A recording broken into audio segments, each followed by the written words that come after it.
नमस्कार दोस्तों, धर्म रहस्य चैनल में आप सभी का एक बार फिर से स्वागत है। तांत्रिक की शमशान भैरवी साधना। अब आगे के भाग के विषय जानते हैं। तो जैसे ही वह व्यक्ति उस स्त्री को पानी में डुबो देता है और सांस लेना उसका मुश्किल हो जाता है, तो वह जोर से मंत्र का उच्चारण करती है, क्योंकि उसके पति ने उसे ऐसा ही करने को कहा था। कि वह अचानक से जाग जाती है और देखती है कि वह और उसका पति उसी स्थान पर बैठकर साधना कर रहे हैं। तो फिर यह सब क्या था? जो कुछ भी उसने देखा वह सब क्या उसका भ्रम था? लेकिन अगर यह उसका भ्रम था तो फिर उसे यह इतना सत्य कैसे लग सकता है? अब वह घबराकर फिर से मंत्र जाप करने के लिए बैठ जाती है और सोचती है कि यह तंत्र साधनाएं तो बड़ी ही कठिन होती हैं। इस तरह की साधना में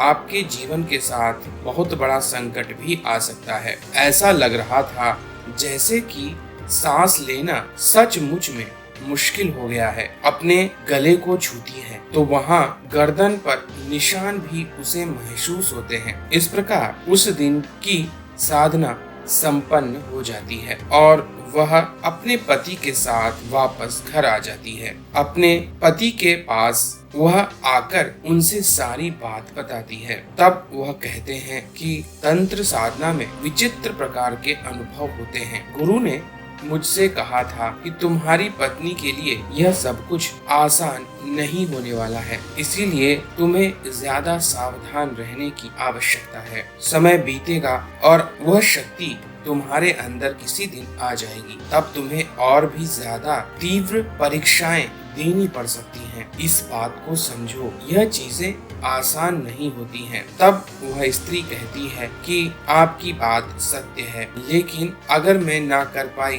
तो क्या होगा? तब उसका पति उससे कहता है, एक बात को सत्य पूर्वक जान लो, तुम्हारे लिए ऐसे डर का सामना करना ज्यादा अच्छा है या फिर लोगों के ताने? क्योंकि जब लोग तुमसे पूछेंगे इतना समय हो चुका है फिर भी तुम बांझ हो, तो तुम किस प्रकार से उनके प्रश्नों का उत्तर दोगी? इस बात को सदैव मन में धारण करो। तब उसकी स्त्री ने कहा, चाहे मेरे प्राण ही क्यों न निकल जाए, किंतु अब मैं किसी भी हालत में नहीं डरूंगी और अपनी साधना को जारी रखूंगी, चाहे कितनी भी बुरी स्थिति क्यों ना पैदा हो जाए। इस प्रकार अब अगली रात्रि के लिए दोनों तैयार थे। फिर से दोनों स्नान करने के लिए वस्त्रहीन होकर आगे बढ़ते हैं और बैठकर जाप करने लगते हैं। अभी थोड़ी ही देर साधना करते हुआ था कि वहाँ पर अचानक से कुछ लोगों के चीखने की आवाज आने लगती है। साधक अपनी साधना में पूरी तरह लीन था। उसे दुनिया की कोई खबर नहीं थी, लेकिन स्त्रियों के मन की सदैव यह घबराहट और आशंका रहती ही है। इसलिए एक बार फिर से उस धनी मानी व्यक्ति की पत्नी ने चारों तरफ आंखें खोल कर देखा तो वहाँ कुछ डाकू जैसे दिखने वाले लोग एक औरत को घसीट कर ला रहे थे। उसे खींचकर उस शमशान भूमि में लाया जा रहा था। यह सब कुछ अजीब सा था। इसे देखकर वह स्त्री अचंभित हो जाती है और फिर उनमें से एक कहता है कि इसके पास धन तो बचा नहीं है, अब इससे हम क्या फायदा उठा सकते हैं? तो दूसरा कहता है, अरे है तो यह एक औरत ही, कम से कम यह शारीरिक सुख तो दे ही सकती है। चलो एक एक करके अपनी हवस इससे मिटाते हैं। इस प्रकार से वह सभी उस स्त्री के साथ बुरा करने के लिए बिल्कुल तैयार हो चुके थे कि यह बिल्कुल घबरा जाती है, क्योंकि जब कपड़े पहने किसी स्त्री के प्रति डाकू लोग ऐसा सोच सकते हैं तो यह तो पूरी तरह से वस्त्र विहीन है। अगर किसी की भी नजर मुझ पर पड़ गई तो मेरा क्या होगा? मुझे यहाँ से तुरंत निकलना ही होगा। अगर मैं यहाँ से नहीं गई तो निश्चित रूप से बहुत बुरा हो सकता है। यह लोग मेरे इकलौते पति के साथ भी बहुत बुरा कर सकते हैं और मेरे साथ पता नहीं क्या करेंगे कि तभी उनमें से कुछ की नजर इनके ऊपर पड़ जाती है और वह कहते हैं, वहाँ देखो कितनी खूबसूरत औरत बिना वस्त्रों के बैठी हुई है, चलो इसके साथ ही आनंद लिया जाए। यह तो इस औरत से कहीं ज्यादा सुंदर है। यह बात सुनते ही इस स्त्री को बहुत ज्यादा डर लगता है और यह पूजा स्थल को छोड़कर भागने लगती है। भागते हुए वह जंगल में पहुंच जाती है और शरीर पर कोई कपड़ा नहीं था। जल्दी में जिस स्थान पर इन लोगों ने अपने वस्त्र रखे थे वहां से होकर भी वह नहीं आई। इस प्रकार जंगल में नग्न होकर दौड़ना कितना खतरनाक हो सकता है, इसकी कल्पना करके वह और भी ज्यादा घबरा रही थी। साथ ही यह भी सोच रही थी कि मैंने तो अपने पति को अकेला ही वहाँ छोड़ दिया है, कहीं डाकू लोग उसके साथ बुरा तो नहीं करेंगे। लेकिन उसे ऐसा लगता था कि पूजा और साधना करते हुए किसी व्यक्ति को डाकू शायद नहीं सताएंगे, इसीलिए मेरा वहाँ से निकलकर भाग जाना ही ठीक है। कि तभी उसे स्पष्ट आवाजें डाकुओं की सुनाई देती हैं। वह सब चिल्ला कर कह रहे थे, वह खूबसूरत औरत इधर ही भागी है,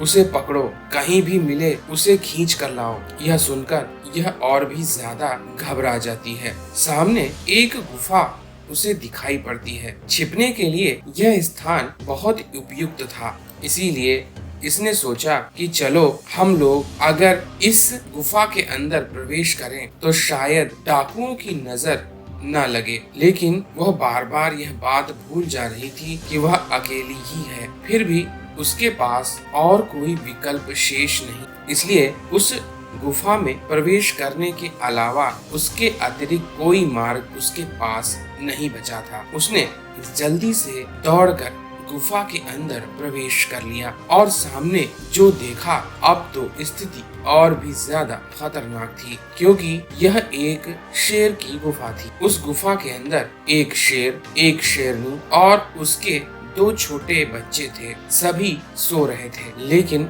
यह स्त्री उन सभी को देखकर कांप गई। उसकी स्थिति आगे कुआं तो पीछे खाई जैसी स्थिति, क्योंकि अगर वह वापस जाती तो डाकू उसे पकड़कर उसके शरीर के साथ क्या करेंगे वह नहीं जानती, और अगर यहाँ थोड़ी सी भी गलती हुई तो उसके शरीर को चीर फाड़ कर शेर खा जाएगा। इसलिए अब तो स्थिति बहुत ज्यादा भयानक हो चुकी थी। अब वो करे भी तो क्या, विकल्प क्या था उसके पास। इसलिए उसने गुफा के अंदर एक छोटे से पत्थर की ओट में चुपचाप बैठना ही उचित समझा। लेकिन उसे मालूम था जल्दी ही आराम करते हुए यह जानवर उठ सकते हैं, और जब यह उठेंगे तो मेरे शरीर की गंध सूंघकर अवश्य ही मेरे पास आएंगे। वैसे भी वापस आने का यही मार्ग है, इसीलिए अब सब कुछ ईश्वर पर ही निर्भर करता है कि प्राण बचेंगे या नहीं। लेकिन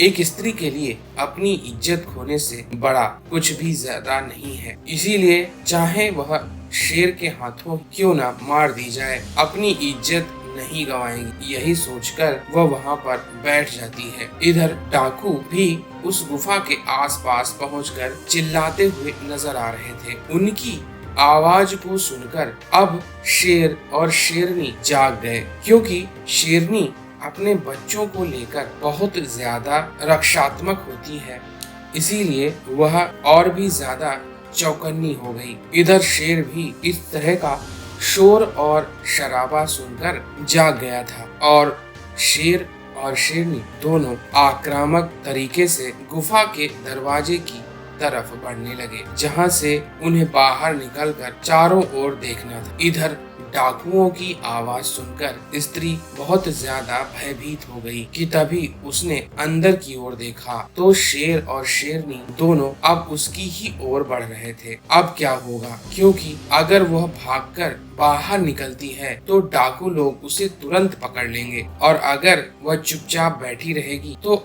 आवाज आने की वजह से शेर और शेरनी जल्दी ही उसके पास पहुंच जाएंगे और फिर वह उनका भोजन बन जाएगी। ऐसी विषम परिस्थिति में आगे क्या घटित हुआ जानेंगे हम लोग अगले भाग में। तो अगर आपको यह जानकारी और कहानी पसंद आ रही है तो लाइक करें, शेयर करें, सब्सक्राइब करें आपका दिन मंगलमय हो। जय मां पराशक्ति।